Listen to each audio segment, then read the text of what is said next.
அனைவருக்கும் வணக்கம். இந்த பதிவில் நம்ம எதை பற்றி பார்க்க போகிறோம்னு தெரிஞ்சுக்கிறதுக்கு முன்னாடி மறக்காமல் நம்ம சேனலை சப்ஸ்கிரைப் பண்ணிக்கோங்க. கூடவே பெல் பட்டனையும் கிளிக் பண்ணிவிட்டு ஆளுங்கிற ஆப்ஷனை கொடுத்துட்டிங்கன்னா நான் போடுற வீடியோக்கள் எல்லாமே மிஸ் ஆகாமல் நோட்டிஃபிகேஷனில் வந்துடும். இந்த பதிவு ரொம்ப ரொம்ப முக்கியமான பதிவு அப்படின்னே சொல்லலாங்க. இன்றைக்கி பார்த்திங்கன்னா பல்வேறு சிறப்புகளை உள்ளடக்கிய ஒரு ஸ்பெஷலான நாளாக இந்த நாளானது நமக்கு அமைஞ்சிருக்குது அப்படின்னே சொல்லலாம்.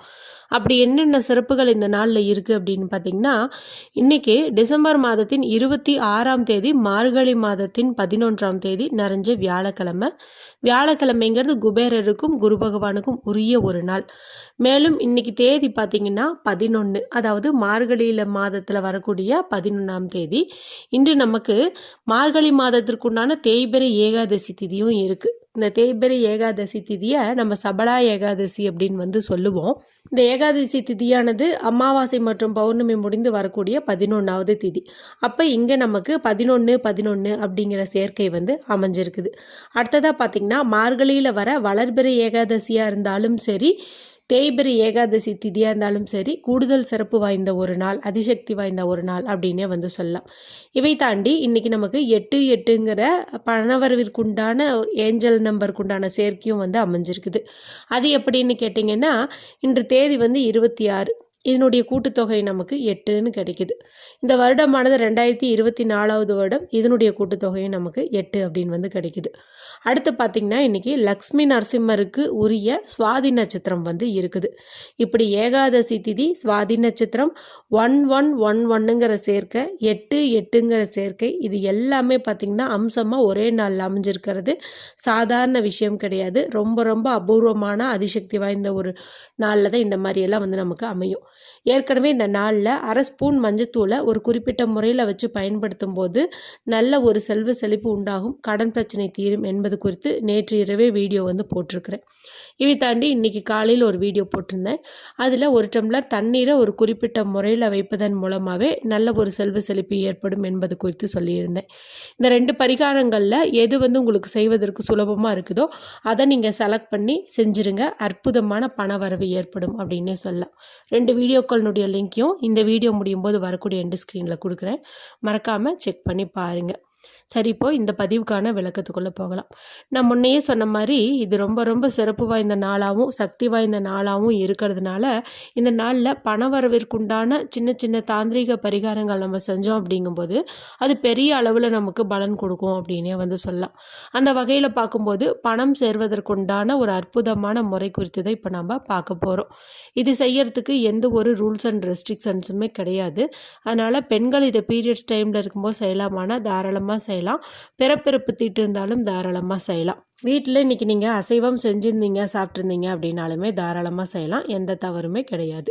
சரி, இதை எப்படி செய்யணும், எந்த நேரத்தில் செய்யணும் அப்படிங்கிறது பார்த்தரலாம்.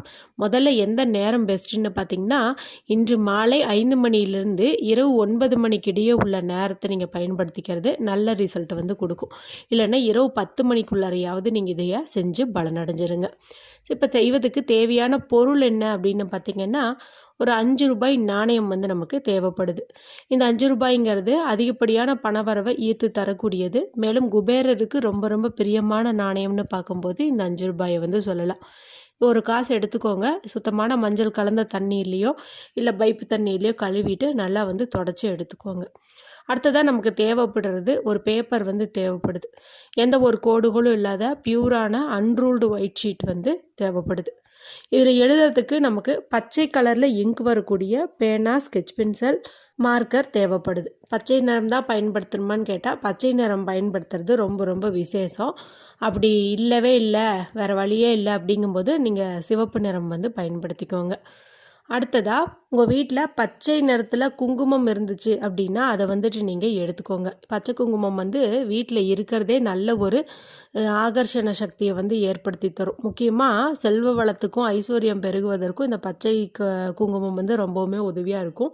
அது இருந்துச்சு அப்படின்னா நீங்கள் எடுத்துக்கோங்க. இப்போ இந்த வீடியோ பார்க்கும்போது உங்கள்கிட்ட இந்த பச்சை கலர் குங்குமம் இல்லை அப்படின்னா நீங்கள் மஞ்சள் தூள் பயன்படுத்திக்கோங்க. குரு பகவானுக்குரிய மஞ்சள் தூளையை நீங்கள் பயன்படுத்திக்கலாம். இப்போ நான் சொன்ன இந்த இந்த பொருட்களை எல்லாம் எடுத்துகிட்டு வீட்டில் அமைதியான இடத்துல உட்காந்துக்கோங்க. யாருக்கிட்டையும் பேசாதீங்க, டிவி பார்க்காதீங்க, மொபைல் பார்க்காதீங்க. மனசை நல்லா ரிலாக்ஸ் பண்ணிவிட்டு இப்போ நம்ம எடுத்து வச்ச இந்த பேப்பரில் இந்த எண்களை வந்து எழுதிக்கோங்க. இது பார்த்திங்கன்னா குபேர யந்திரம் அப்படின்னு வந்து சொல்லுவாங்க. இது வந்து செப்பு தகடில் இருக்கும். இதை நம்ம வாங்கி வீட்டு பூஜை அறையில் வச்சு வியாழக்கிழமை தோறும் இதுக்கு பூக்களாலேயும் காசுகளாலேயும் அர்ச்சனை செய்கிறது நல்ல ஒரு பலன் தரும் அப்படின்னே வந்து சொல்லலாம். அதுக்கு வந்து நம்ம சுத்தமாக இருக்கணும் அப்படிங்கிறது ரொம்ப முக்கியம். ஆனால் இப்போ நான் சொல்கிறது பார்த்திங்கன்னா நம்மளுடைய பர்ஸில் வச்சுக்கிறதுக்காக செய்ய போகிறோம். அதனால் பேப்பரில் வந்துட்டு இப்போ நான் காட்டக்கூடிய இந்த எண்களை நீங்கள் எப்படி இருக்குதோ இதே மாதிரி வந்துட்டு நீங்கள் எழுதிக்கணும். கோடு போடுறதுக்கு ஸ்கேல் வந்து பயன்படுத்திக்கோங்க. இந்த எண்கள் உங்களுக்கு ஸ்க்ரீனில் நல்லா தெளிவாக தெரியும்னு நினைக்கிறேன். இருந்தாலும் நான் சொல்லி காட்டுறேன். 27, 20, 25, 22, 24, 26, 23, 28, 21 இதில் இருக்கிற மாதிரி அப்படியே வந்துட்டு எந்தெந்த பாக்ஸில் எப்படி எப்படி கொடுத்துருக்கோ அதே மாதிரி வந்துட்டு நீங்கள் எழுதிக்கோங்க. அடுத்ததாக இதனுடைய 4 புறத்திலும் நீங்கள் வந்து ஸ்ரீங்கிற மகாலட்சுமி தாயாருடைய பீஜ மந்திரத்தை எழுதிக்கோங்க. மேலே கீழே 2 பக்கமும் சைடில் இந்த மாதிரி வந்து ஸ்ரீம் அப்படின்னு சொல்லி நீங்கள் எழுதிக்கோங்க. அடுத்ததாக நம்ம 5 ரூபாய் நாணயம் வந்து எடுத்து வச்சோம் இல்லையா, இந்த 5 ரூபாய் காசை வந்து உங்களுடைய இடது கையில் வச்சுக்கோங்க. உங்ககிட்ட பச்சை கற்பூரம் இருந்துச்சுன்னா எடுத்துக்க சொன்னேன் இல்லையா, அதில் லைட்டாக வந்து பன்னீர், அதாவது ரோஸ் வாட்டர் அல்லது தண்ணீர், இதில் ஏதாவது ஒன்று கலந்து ஒரு சின்ன பேஸ்ட் மாதிரி வந்துட்டு நீங்கள் ரெடி பண்ணி இந்த காசுக்கு மேலே வந்து ஒரு பொட்டு மாதிரி வந்து வச்சு விட்ருங்க. ஏன்னா இப்போ நம்ம வந்து இந்த காயின் தான் நமக்கு வந்து குபேரர், அதனால் அவருக்கு வந்து நம்ம எப்படி குபேரர் படத்துக்கு போட்டு வைப்போம் இல்லையா, அந்த மாதிரி இந்த காசு மேலே வைக்கணும். எதுக்காக தண்ணீரோ பன்னீரோ கலந்து வைக்கிறோன்னு பார்த்தீங்கன்னா, இதனுடைய இந்த வலுவழுப்பு தன்மையினால் நம்ம இங்கே வச்சோம்னா ஒட்டாது. இதே கொஞ்சம் பேஸ்ட் மாதிரி செஞ்சு இது மேலே நான் வச்சோம்னா நல்லா வந்து ஒட்டிக்கும். அதனால் நீங்கள் அந்த மாதிரி வந்து ஒட்டி விடுங்க. பச்சை குங்குமம் இல்லாதவங்க மஞ்சள் வந்து லைட்டாக தண்ணீரில் கலந்து பொட்டு மாதிரி வந்து நீங்கள் வச்சு விட்டுருங்க. அடுத்ததாக உங்களுடைய இடது கையில், அதாவது லெஃப்ட் ஹேண்டில் இந்த குபேர யந்திரத்தை வந்து வச்சுக்கோங்க. இப்போ இதுக்கு மேலே அந்த 5 ரூபாய் நாணயத்தை வந்து வச்சுக்கோங்க. இப்போ வலது கை கொண்டு மூடிக்கிட்டு குபேரருக்கு ரொம்ப பிரியமான இந்த பெயரை வந்து சொல்லுங்கள். ஓம் யக்ஷராஜாய நமக, ஓம் யக்ஷராஜாய நமக, ஓம் யக்ஷராஜாய நமக. இதை வந்துட்டு நீங்கள் சொல்லணும். எத்தனை முறை முடியுமோ அத்தனை முறை வந்து சொல்லுங்கள். அதன் பிறகு இதை நீங்கள் அப்படியே எடுத்துகிட்டு போயிட்டு உங்களுடைய பர்ஸில் பணம் வைக்கக்கூடிய இடத்துல இதை வந்து பத்திரமா வந்து நீங்கள் வச்சுருங்க. இதை மடிச்சோ சுருட்டியோ வந்து வைக்கக்கூடாது. இது வந்து அதுக்கு பர்ஸில் வைக்கிறதுக்கு அளவாக சதுரமாக நீங்கள் பார்த்து கட் பண்ணிவிட்டு கரெக்டாக பார்த்து அதுக்குள்ளே வந்து சொருகி வைங்க. ஒரு சிலருக்கு பார்த்திங்கன்னா பர்ஸில் ஃபோட்டோ வைக்கிற மாதிரி இடமெல்லாம் வந்து இருக்கும், கிளாஸ் டைப்பில். அங்கே கூட நீங்கள் வந்துட்டு இதை சொருகி வைக்கிறது நல்லது. ஏன்னா தினந்தோறும் நீங்கள் இதை பார்க்குறதும் ரொம்ப ரொம்ப நல்லது. இது பணம் இருக்கக்கூடிய இடத்துல இருந்துச்சுனாவே பல மடங்கு பணம் வந்து பெருகும் அப்படின்னு வந்து சொல்லுவாங்க. இந்த பேப்பருக்கு பக்கத்துலேயே அல்லது இந்த பேப்பருக்கு பின்புறத்துலேயோ இந்த 5 ரூபாய் நாணயம் வந்து இருக்கிற மாதிரி பார்த்துக்கோங்க.